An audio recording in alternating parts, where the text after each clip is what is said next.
Bonsoir. La dernière fois, j'ai parlé d'une série de vidéos que je devais faire à la jeunesse africaine pour expliquer comment utiliser le pouvoir de son subconscient pour changer les conditions de vie. Et comme je le disais, dans notre atelier mental, trône mental, face à notre mental, il y a un super ordinateur, un supra-ordinateur que la nature, que la loi de l'évolution nous a donné. C'est notre subconscient. C'est le maître des ordinateurs, puisque c'est à partir de notre subconscient que les gens inventent tout, que les gens inventent les ordinateurs, inventent les avions, tout, créent tout. C'est ça, cet organe que tout le monde a. Mais sauf que le pauvre est celui qui programme négativement son super ordinateur. Le riche le programme positivement. Qu'est-ce que j'entends par là? Parce que quand vous êtes dans votre tête, vous croyez en votre pauvreté, le subconscient enregistre et il est fait selon votre foi. Vos conditions de vie vont être pauvres. Quel qu'en soit ce que vous allez faire, c'est le contraire que vous allez avoir. Et pourtant, c'est lui qui programme consciencieusement son subconscient, il lui donne ce qu'il veut avoir. Comprenez que le téléphone que vous avez devant vous, quelqu'un a programmé son subconscient, il lui a donné des idées pour pouvoir résoudre, créer son problème ou inventer son problème. Nous allons le voir au fil du temps. On ne peut pas l'expliquer. J'ai commencé par une série d'exemples. Comme la première vidéo, je disais comment j'ai déprogrammé mon subconscient pour arrêter de fumer. Cette fois-ci, je vais dire comment ceux qui ont eu de l'obésité, parce que aussi programmer mon subconscient pour annuler cette obésité. Bon, comme nous savons, toute maladie, pour expliquer comment, pour guérir une maladie, on explique toujours comment, il faut savoir comment cette maladie est arrivée. Dans le cas de l'obésité, il y a des enfants qui sont très nourris, qui prennent le goût de manger, ils deviennent très gros. Il y a des enfants qui ont vécu dans la famine et pour peu qu'ils tombent sur de l'argent, comme ça, ils se mettent à manger sans compter. C'est un peu mon cas. C'est-à-dire, on se met à manger. On est rassasié, on trouve beaucoup de nourriture. Ça, c'est bon. Les chocolats, les biscuits, tout est bon à prendre. On mange, on mange. Et à un moment donné, le corps, quand on mange déjà trop, le corps, lui, il dit non, ça ne va pas. Quand vous mangez beaucoup, le corps cale. Parce que ce que vous ne savez pas est que notre corps, lui, il est intelligemment structuré. Le super ordinateur agit sur notre corps et sur nos conditions de vie. Donc, c'est lui qui respecte notre volonté. C'est pour ça qu'on dit, il est fait selon ta foi. Tu es ce que tu penses. Bon, une fois que nous insistons, nous forçons à manger, le corps d'abord réagit.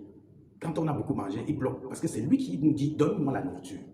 C'est le corps qui déclenche la famine quand il a besoin de la nourriture. Et quand nous donnons, lui, il trie les nutritifs, les meilleurs nutritifs et le reste, il envoie dans le gros intestin. Nous partons au petit coin. Il nous donne moi de l'eau, il prend de l'eau, il envoie, il nettoie tout et puis nous partons pisser. Mais qu'en est-il quand nous mangeons trop, quand nous mangeons plus que de raison?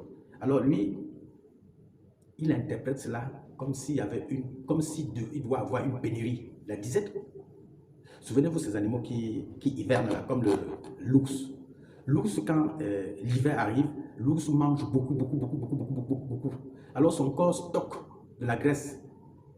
C'est-à-dire il aménage un espace entre le derme et l'épiderme et il stocke là-bas de la graisse. On appelle ça de la graisse sous-cutanée. Ce sont des réserves. Parce que quand l'hiver sera très fort, il va entrer dans sa caverne. Il va faire 6 mois. C'est cette graisse que le corps va prendre pour continuer à le nourrir pendant les 6 mois à venir. Mais quand nous nous mettons à manger comme ça, le corps pense qu'il y aura une pénurie de nourriture dehors. D'abord, les tentatives pour te décourager, vomir, avoir de la nausée, mais quand tu insistes, lui, il dit, ok, le patron donne un signal d'alarme qu'il y aura pénurie dehors. Qu'est-ce qu'il faut faire? Le corps alors aménage. Tout ça, c'est notre subconscient qui donne le directive. Disons, le cerveau, généralement, on dit le cerveau commande le corps. Donc, le subconscient donne le directive au corps. Bon, le patron est en train de nous dire qu'il doit avoir pénurie de nourriture dehors. Qu'est-ce qu'il fait? Il aménage un bon espace. Maintenant, il dit, envoie de la nourriture. Quand il prend de la nourriture, il transforme la grande partie en graisse et le met dans les poches. Il y a des gens qui développent plutôt le ventre, d'autres développent les fesses, ainsi de suite, les différentes parties du corps.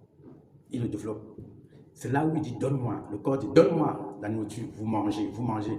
L'appétit est ouvert à fond. Le subconscient a ouvert l'appétit à fond. Vous mangez, il stocke les graisses, vous mangez, il stocke, vous mangez, il stocke. 60 kilos, 70, 100, 200, 300, 400 kilos, vous ne savez plus comment arrêter. Vous êtes devenu accro à cette nourriture. Le corps n'y peut rien. Vous-même, vous n'arrivez plus à marcher. Vous êtes fatigué, vous avez la tension, vous avez tout, vous êtes stressé. Parce que quand vous savez, le stress endommage alors toutes les fonctions du corps. Alors, comment faire donc pour arrêter? Maintenant que vous avez compris que vous avez programmé inconsciemment votre subconscient pour manger plus que des raisons, il est question maintenant, devant la nourriture, vous méditez. La méditation, c'est l'autosuggestion. En général, toute prière devrait être de l'autosuggestion. Vous donnez des directives, vous formulez quelque chose de précis à votre subconscient. Vous savez qu'il est l'intermédiaire entre vous et l'intelligence infinie. Faut-il que dans votre tête, vous remplacez le mental, que vous soyez conscient de ce qui se passe dans votre tête. Alors, en ce moment, devant un plat de nourriture, vous n'arrêtez pas brusquement de manger. Si vous arrêtez brusquement de manger, il va interpréter ça comme une pénurie et il va mettre pause. Une pause. Alors, le jour que vous allez avoir beaucoup de nourriture encore, tout il va ouvrir les vannes et vous allez manger encore, vous allez tripler même.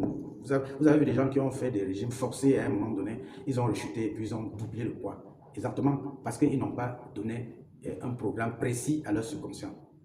Bon, cette fois-ci, vous, devant votre plat de nourriture, vous dites à votre subconscient, c'est l'autosuggestion. Je ne veux plus trop manger. Je ne veux plus trop manger.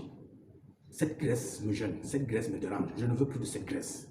Quand vous méditez comme ça, vous dites vous ne voulez plus de cette voiture, vous êtes conscient de ce que vous demandez. Et vous êtes conscient que l'intelligence infinie vous suit. Vous comprenez, il est fait selon votre foi. Je ne veux plus de cette graisse. Vous méditez comme ça, après vous mangez. Il faut que chaque fois que vous êtes devant le plat, méditez, faites appel à des émotions. Le subconscient réagit face aux émotions, qu'elles soient positives ou négatives. Si vous pleurez que vous êtes trop gros, sans toutefois lui dire que arrêtez comme ça, mais c'est des émotions négatives, il ne va qu'augmenter votre grossesse. Pardon. Et c'est-à-dire, vous devez prier, vous devez faire des autosuggestions précises. Je ne veux plus de cette nourriture. Pourquoi? Parce que cette graisse me dérange. Cette graisse n'est pas bonne pour ma santé. Je ne veux plus, ce corps est très gros. Mon corps ne me plaît plus comme ça. Je ne veux plus de ça. Et une fois que vous avez dit, pendant que vous mangez votre nourriture, la sensation que vous procurez le repas, ayez une visualisation. Visualisez-vous comme vous voulez être. C'est-à-dire, soyez taillé comme vous voulez être. C'est cette image. Il faut qu'elle soit empreinte d'émotion. Une fois que cette image est empreinte d'émotion, le subconscient est à votre écoute. Régulièrement, vous savez que le langage du subconscient se répète régulièrement et avec plein d'émotions. C'est comme ça que le subconscient capte. Vous savez, quand vous écoutez une musique qui vous plaît, pour la première fois, une musique qui vous plaît, 2 fois, 3 fois, finalement, le subconscient capte. Et il envoie à votre mental, il fredonne ça pour vous. Vous voyez quelqu'un qui est en train de travailler, il fredonne une bonne chanson. Il a capté.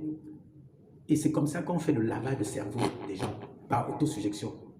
Donc, vous visualisez comment vous voulez être. N'ayez pas de doute, effacez le doute. Le doute est comme un virus qui entre dans votre ordinateur, ça détruit tout. Donc, le doute, si vous sentez le doute, laissez le doute passer. Le doute, le doute ne peut agir que lorsque vous vous identifiez à lui, parce que le doute est un état d'esprit négatif. Ne vous identifiez pas au doute. Sentez qu'il y a le doute, vous laissez le doute passer et vous faites ce que vous voulez faire. Vous dites, je ne veux plus trop manger. Je ne veux plus de cette nourriture. Cette nourriture n'est pas bonne pour mon corps. Je ne veux plus trop manger. Je veux un corps taillé. Et vous voyez, vous visualisez comment vous voulez que votre corps soit. Une fois que vous avez eu cette image bien précise de votre corps, vous mangez. Le prochain repas, vous faites la même chose. Ainsi de suite. Alors, comme le subconscient avait aussi graduellement ouvert votre appétit, il va le refermer progressivement. Vous allez voir qu'à peine mangé, maintenant, vous serez rassasié, vous allez mettre à côté. Qu'est-ce que lui fait? Pendant qu'il stoppe graduellement de manger, il prend aussi la graisse qu'elle a préservée pour les jours, pour la disette, pour les jours de famine. Il prend cette graisse pour remplacer la nourriture que vous mangez. Ainsi de suite. Ne soyez pas pressés. La persévérance est le vin. C'est-à-dire la persévérance est la loi d'or de la loi de l'évolution. Rien n'est pressé dans la nature. C'est nous qui sommes pressés. On ne sait pas là où on va. On est né, on est pressé, on est pressé. Donc, allez-y tranquillement, soyez conscients. Pendant que vous pensez que lui, il ne fait rien, il est en train de travailler. Il prend petit à petit cette graisse, petit à petit, petit à petit. Plus profondes sont vos émotions, la visualisation, plus rapide aussi, lui, il va travailler. À un moment donné, vous allez devenir stylé. Il y a la méthode du miroir. Vous vous mettez devant le miroir. Vous ne voyez pas votre corps tel qu'il est, mais vous visualisez, vous voyez plutôt le corps comme vous voulez. Et j'ai aidé quelqu'un en lui donnant une astuce. Vous prenez la photo comme vous étiez encore petit, vous essayez de trafiquer comme les gens trafiquent pour faire les obsèques. On prend la photo de quelqu'un et on met sur le corps de l'autre. Vous prenez la tête de quelqu'un pour mettre sur le corps de l'autre. Prenez votre photo, mettez sur votre corps quand vous étiez, ou bien choisissez une taille que vous voulez, vous collez votre photo, vous donnez un photographe là, il savent bien faire son montage là, vous mettez à votre cheveux. C'est comme ça que vous voulez devenir. Vous allez voir, vous allez perdre progressivement du poids sans vous en rendre compte. Parce que c'est le subconscient qui efface cet appétit. Il efface, il efface, il efface, jusqu'au degré normal, il arrête. C'est très important. Faites-le. Ne vous découragez surtout pas. Je vous donne un exemple très simple. Quand vous prenez un grain de maïs, ce grain de maïs, il a son processus. C'est-à-dire que ce grain de maïs a, on appelle ça l'algorithme, qui est un algorithme doté d'une intelligence naturelle. Ce n'est pas, quand vous le mettez en terre, ce n'est pas vous qui lui demandez de pousser. Non, vous déclenchez simplement en le mettant en terre, son processus se déclenche. Quand vous le mettez le premier jour en terre, vous vous dites que le deuxième jour, vous ne voyez rien. Troisième jour, vous ne voyez rien. Vous vous dites qu'il ne pousse pas. Si vous enlevez, vous allez trouver qu'il y a la racine principale. Parce que ce grain de maïs, son algorithme est intelligent. L'intelligence naturelle, pas artificielle. Nous utilisons des choses aujourd'hui avec l'intelligence artificielle. C'est l'intelligence. Donc, quand vous émettez un désir profond et l'imagination est créative, donc, quand vous émettez ce désir, vous ne savez pas que ça a son propre algorithme, son processus pour déclencher le fonctionnement de votre désir. Nous allons le voir dans les prochaines vidéos. Comment vous pouvez émettre un désir, le subconscient vous répond par une idée et que cette idée a son propre algorithme qui doit nous permettre de se réaliser si jamais vous ne le lâchez pas. Je vous remercie. La prochaine vidéo, nous allons revenir sur l'atelier mental. Le processus, je crois que vous avez suivi déjà les deux exemples-ci. Vous avez suivi comment à peu près le subconscient peut fonctionner. Alors la prochaine vidéo, on va s'atteler à expliquer comment est-ce que le subconscient réagit face à un désir de prospérité. Nous pouvons dire comme ça. Je vous remercie.